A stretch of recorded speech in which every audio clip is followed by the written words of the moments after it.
not merely seeing reality, it is touching the truth.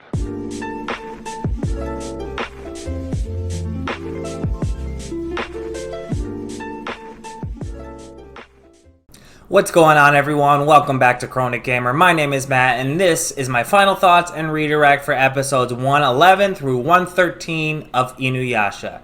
So go ahead, click the link in the description, check that out, come back here, let me know what you think in the comment section. If you're watching this on YouTube and you want to see next week's or the week after's reaction video, check out my Patreon. I'm trying to get about 2 weeks ahead, so hopefully by the time this video reaches YouTube, I'll be about 2 weeks or more ahead on Patreon. Yeah, so go ahead, if you're interested in that, click the link for my Patreon in the description, and over there I post early access reactions to all the series I post here on YouTube. And like I said, hopefully by the time this reaches YouTube, I'll be 2 weeks ahead on all of them, at least 2 weeks ahead, if not more, on all of them. So it will be more worth it to those who were possibly interested or those who are already a Patreon over there.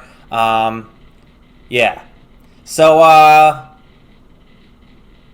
yeah, we pretty much picked up right where we left off last time, and basically, if you remember what I said in the last reaction video, I thought that InuYasha and Koga might have had a hard time defeating the leader Bankotsu with their current skill set, but according to Kana, he would have definitely lost to the backlash wave or the wind scar of InuYasha. So it turns out that the younger brother, is it the younger brother or is it his older brother?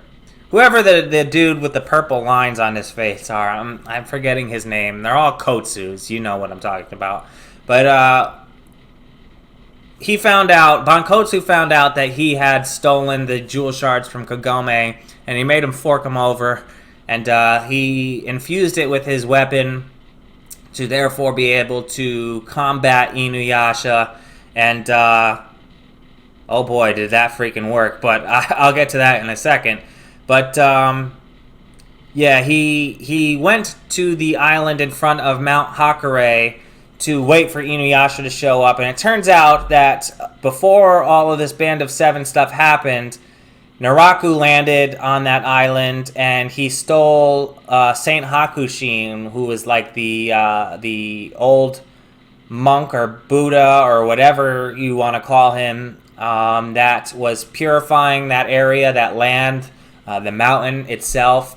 I'm unsure if he had a demon barrier always set up on the mountain, but it's because of him that the demon barrier is currently on the mountain.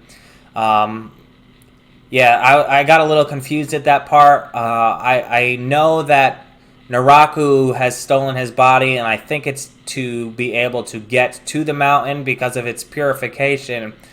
Demons couldn't really go anywhere near it, but if he has the monk that is creating the purification in the first place, he can probably use that to get around such things. So I'm not sure if the demon barrier was created by Naraku with using the monk, or if it was always there.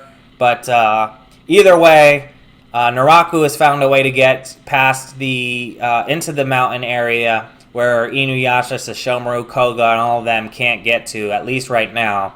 And you know, he's causing major trouble. So he had Bankotsu go wait on the island for eventually when InuYasha showed up.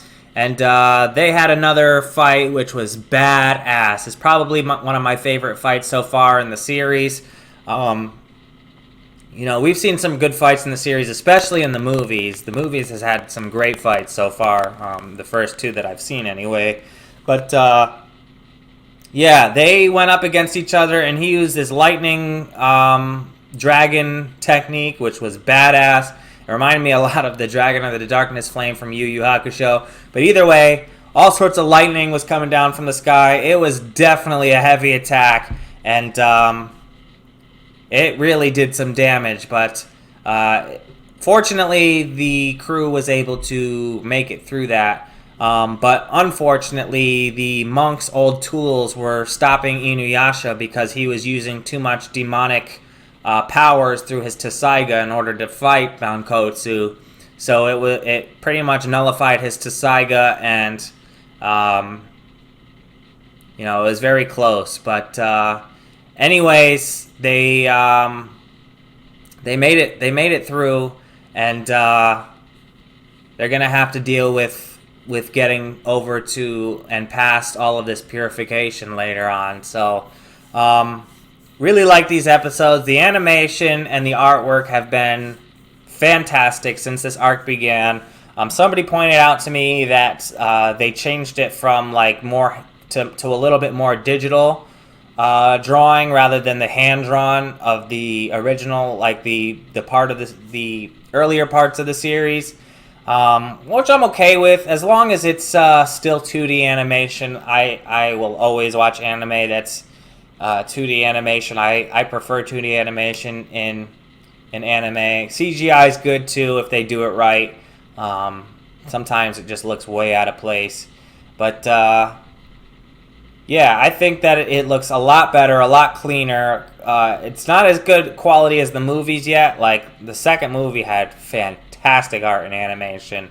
So, it's not at that level yet, and it probably won't be at that level, at least not for the first part of the series. Maybe for the final act, it'll be much better quality, but yeah, the art and animation's great, and I'm I'm very much enjoying this arc, y'all. This is really what I've been waiting for with this series. You all have been telling me to just sit tight and get to this arc, and that it's the one of your favorite arcs of the series, if not your favorite arc of the series. And I can definitely see why. The journey was long getting here. There was a lot of fluff, a lot of self-contained, drawn. Well, I wouldn't really say drawn out, but a lot of self-contained episodes that just seem to go on and on and on forever, to the point where, like, it almost felt like an anthology series at that point. But I'm so glad that we're getting a real, honest-to-goodness story arc here.